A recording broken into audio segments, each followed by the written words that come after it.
Բարև ձեզ սիրելի հայրենակիցներ, 2025 թվականի հունիսի 17-ին հրապարակվեց Սամվել Կարապետյանի հարցազրույցը, որտեղ վերջինս հայտնել էր, որ մեր ձևով կմասնակցի եկեղեցու պաշտպանությանը։ Այդ հայտարարությանը ժամերի ընթացքում հաջորդեց ոստիկանական հարյուրավոր ուժերի փաստացի ներխուժումը նույնիսկ վերջինիս բնակության վայր եւ մեկնարկեց ապօրինի քաղաքական հետապնդումը Սամվել Կարապետյանի հանդեպ։ Այս ժամանակահատվածում Սամվել Կարապետյանը շուրջ 7 ամիս գտնվել է բանտային կալանքի պայմաններում, այնուհետև մինչ օրս տնային կալանքի պայմաններում։ Չնայած նրան, որ օրվա իշխանությունները խոսում են ժողովրդավարությունից, խոսում են իրավունքների մասին, դրանք բոլորը փաստացի նսեմացվում են Սամվել Կարապետյանի դեպքում։ Քանի որ մենք գտնվում ենք այլևս ընտրական գործընթացի շատ պատասխանատու փուլում, Սամվել Կարապետյանը հանդիսանում է ուժեղ Հայաստան կուսակցության նախագահը, բայց զրկված է քաղաքական գործընթացներին մասնակցելու հնարավորությունից։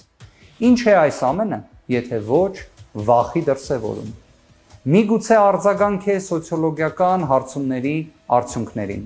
բայց վստահաբար մի բան հստակ է. այս ամենը իրավական գործընթացի հետ առնչություն չունի։ 2026 թվականի մարտի 26-ին նախաքննական մարմինը, կոնկրետ քննչական կոմիտեն իրազեկեց մեզ, որ Սամվել Կարապետյանի նկատմամբ այս ողջ ժամանակահատվածում տևող ապօրինի քաղաքական հետապնդման նախաքննության ավարտ է հայտարարվում, որ գործը ուղարկվի դատարան ըստ էության քննության։ Որ պատկերացնեք, մենք պարզեցինք, որ գործը բաղկացած է 135 հատորներից։ Որ պատկերացնեք, յուրաքանչյուր հատորը հիմնականում բաղկացած է 100-ից մինչև 200 էջերից։ Ինչ տեղի ունեցավ։ Մենք ներկայացրեցինք դիրքորոշում, որ առնվազն 7 աշխատանքային օր է անհրաժեշտ այդ 135 հատորներին ծանոթանալու համար։ Իհարկե, 7 աշխատանքային օրը ողջամիտ ժամկետ չէ։ Օրենսգիրքը ասում է, որ նման դեպքերում պարտադիր պետք է տրվի ողջամիտ ժամկետ։ Մենք ստացանք քննչական մարմնի դիրքորոշումը։ Իդեպ, քննչական կոմիտեի դիրքորոշումը ստացել ենք 2026 թվականի մարտի 26-ին, համաձայն որի վարույթի նյութերին ծանոթանալու համար վարույթի մասնակիցներին, այսինքն մեզ, տրամադրվում է ողջամիտ ժամկետ, այն է մինչև 27.03.2026 թվականի ժամը 14:00-ն։ Գիտեք, երբ մենք խոսում ենք իրավունքի նկատմամբ անարգանքի մասին, երբ մենք խոսում ենք իրավական արժեքների նսեմացման մասին, երբ մենք խոսում ենք Հայաստանում ժողովրդավարական արժեքների, գաղափարների, իրավունքի գերակայության տապալման մասին, մենք հենց նաև նման օրինակներն ենք վկայակոչում։ Պատկերացնում եք 135 հատոր քրեական վարույթի նյութեր եւ ժամկետը շուրջ 15 ժամ դրանց ծանոթանալու համար։ Սիրելի հայրենակիցներ, որ ավելի պատկերավոր լինի, պատկերացրեք, սա մեկ այլ վարույթից մեկ հատոր նյութ է։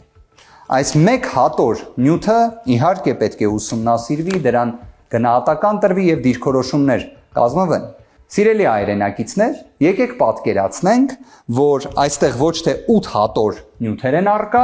այլ 135։ Եվ այդ նյութերը ուսումնասիրելու համար շուրջ 15 ժամ։ Սիրելի հայրենակիցներ, մենք գտել ենք պատասխանը, թե ինչի համար է տրամադրվել մեզ շուրջ 15 ժամ այդ 135 հատորը ուսումնասիրելու համար։ Որովհետև քննչական մարմինը իր կողմից եւս հաստատեց, որ Սամվել Կարապետյանը որևէ առնչություն չունի այս քրեական վարույթի հետ։ Այսինքն քննչականը ինքը հաստատում է, որ 135 հատորների մեջ Սամվել Կարապետյանին վերաբերելի հատվածը մի քանի ժամում ուսումնասիրելու ենթակա է։ Հիշեցման կարգով այս մեղադրանքը կառուցված է նաև մի քանի տնտեսական մեղադրանքներից, որոնցից որևէ մեկի հետ Սամվել Կարապետյանը առնչություն չունի։ Եվ դա ոչ միայն պաշտպանական կողմի դիրքորոշումն է եղել, դրա վերաբերյալ կան դատական ակտեր, դրա վերաբերյալ նույնիսկ կա Վճռաբեկ դատարանի որոշումը։ Այս ամենը մեղմ ասած աբսուրդ է, նույնիսկ ինչ որտեղ խայտառակություն է։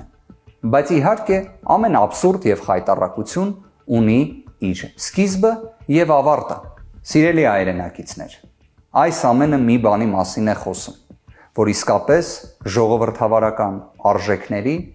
եւ սահմանադրական երաշխիքների տապալման հետ գործ ունենք։ Բայց ուժեղ Հայաստանում հենց պատկերացումը պետք է լինի այնպիսին, որ սահմանադրական արժեքները գերակա են, իրավունքը գերակայի եւ չլինեն քաղաքական հետապնդումներ եւ քաղաքական բանտարկյալներ։ Իսկ այսօր ցավոք իրավիճակը ճիշտ հակառակն է։ Ամեն դեպքում այս վարույթի վերաբերյալ, այս նյութերի վերաբերյալ մեր կողմից ներկայացվել են համապատասխան միջնորդություններ։ Թե քրեական հետապնդումը դադարեցնելու, թե ընդհանրապես խափաման միջոցը վերացնելու։ Հիշեցման կարգով 2026 թվականի մարտի 13-ին նույն քննչական մարմինը խնդրել էր դատարանին 1 ամիս ժամկետ, որ բազմաթիվ գործողություններ կատարեն։ Եվ դատարանը Սամվել Կարապետյանի շուրջ 10 ամիս ապօրինի հետապնդվելու պայմաններում, բայց դատավարական որևէ մի խախտում չլինելու պայմաններում բավարարել էր այդ միջնորդությունը նշելով, որ քննչականը դեռ բազմաթիվ գործողություններ ունի կատարելու։ Պարզվեց ոչ մի գործողություն էլ չունեն կատարելու, բայց տնային կալանքը դեռևս պահպանվում է։ Ինչևէ, ունենք այնինչ ունենք, այսքանն էր, որ ուզում էի ձեզ ներկայացնել, բայց մի բանում վստահ եղեք, սիրելի հայրենակիցներ։ Այս աբսուրդը անցողիկ է, իսկ իրավունքը, այո, գերակայելու է։ Սամվել Կարապետյանը լինելու է ազատության մեջ եւ ազատություն բոլոր քաղ բանտարկյալներին։ Շնորհակալություն, Աստված բոլորին պահապան։